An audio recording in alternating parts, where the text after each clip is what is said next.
Welcome everybody to the Latin Nerds Network. My name is Jose and this is my review for Gladiator 2. 24 years in the making, of course, back in 2000 when the original came out, the original Gladiator starring Russell Crowe, Oscar winner for the film and him. I love that film. I really do. I saw it about a month and a half ago. It still holds up. It's as great, it's close to a masterpiece as you can get.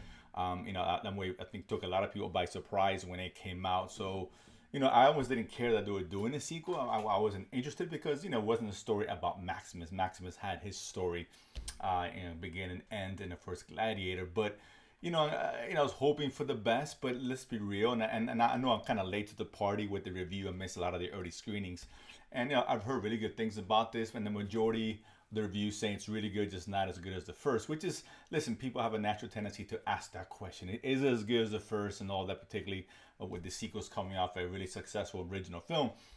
And it's just, of course, this was never going to be as good as the first. Now, who are we kidding? That the bar is set way too high for a movie like this to come out and be as good or even surpass it. All we can hope for is just a really good follow up to a great original film. And I got to say that it is. I really, yeah, it's not as good as the first, obviously, not even close. But that doesn't make it a bad film at all. It's actually really well done. Really, Scott, who has been kind of hit or miss, particularly the last 10 years of his career. This is one of his hits. I think he did a really good job putting his film together and gave us a really good entertainment cinematic experience. Now, this one, of course, is as true sequel as you can get. We have the main character as Lucius, of course, a young kid in the first film who's now grown up. This takes place around 16 years of the events of the first film.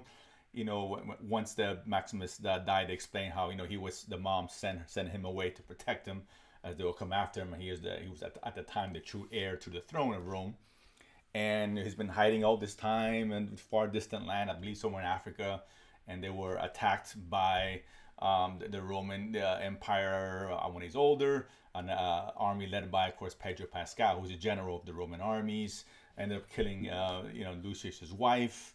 And now he's seeking revenge, but during the battle he is captured, almost like Maximus' story. He was forced into being a slave, or in this case a gladiator, under the tutelage of one Denzel Washington, who's really good in this film. I really liked, and he's always good. Who will be kidding here? And of course, as Lucius, rises up the ranks of popularity and trying to earn his freedom. He himself is just seeking revenge against Pedro Pascal's character, who happens to be married to his mom, Lucius's mom, which he was not aware at the time. And from there, obviously, it goes from a revenge story to more of a conquest story, and there's a lot of twists and turn here. This time, Lucius is up against not just one but two emperors, his brothers who are taken over, who are the new heirs or new Caesars of Rome at the time, and they're kind of have a tyrannical rule, they're not really liked, etc., etc. So they're hoping that Lucius can be the one that sparked change as Maximus wanted so many years before. Listen, like I said, this is the story here is good. It's really well done. It's not as good as the first, when we get it.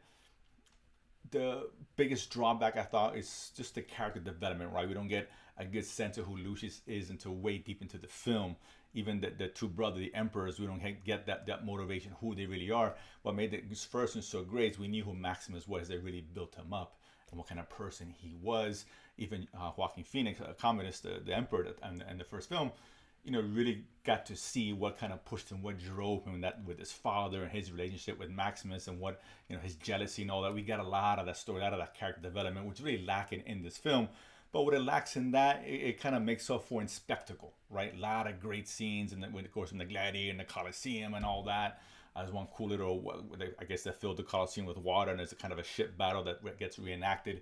Very cool, a lot of cool fight scenes, and that, from that sense, it's really well done, right? The scale of it. Some of the CGs, whatever, fair enough, but for the most part, it's very exciting. It's violent, that graphic, and I love that, right? This is the times where the violence was supreme, right? People wanted to see, and you want to see the blood and people getting killed, and you do get to see that here.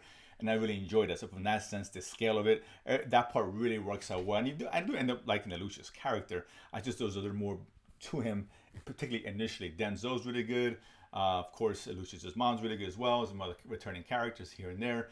Like I said, overall, as a cinematic experience, is really cool. I got to see this on IMAX, and this is a movie that you want to see sit on the biggest screen, because this is one you definitely should see, particularly if you're a fan of the first Gladiator. And I really think you're going to get more out of it if you're familiar with the first Gladiator. I'm not sure if you really have to see the first one, but you're gonna get more impact out of it, understanding of where they are now, the result of the events of the first film, and kind of that Maximus legacy still kind of hovering over the people of Rome and the gladiators and etc. So, but yeah, you don't have to see the first one. I do highly recommend that you do if you're gonna have any plans to see this. But if you're a fan of the first one, very good film, entertaining film, and all that. It's just not great. It's not going to be, one nominated for Oscars. But that said, again, the bar set so high. Why would even begin to expect that, right? But what we can expect is a good film. This is a good film, entertaining one, great spectacle. Has some issues with it, nothing major. But overall, I highly recommend this film to go watch it in the theaters. You want to see it in the biggest screen you possibly can and all that. And then if you can I would recommend watching it at home later on when it comes out on VOD, on streaming. But this was a good recommend, no doubt one of the better films over the last few months that's come out this year. But that being said, Gladiator 2, if you see it, comment below, let me know what you guys thought. And if you haven't done so already, subscribe below and feed money to go to the movies and talk about it afterwards. See you guys next time.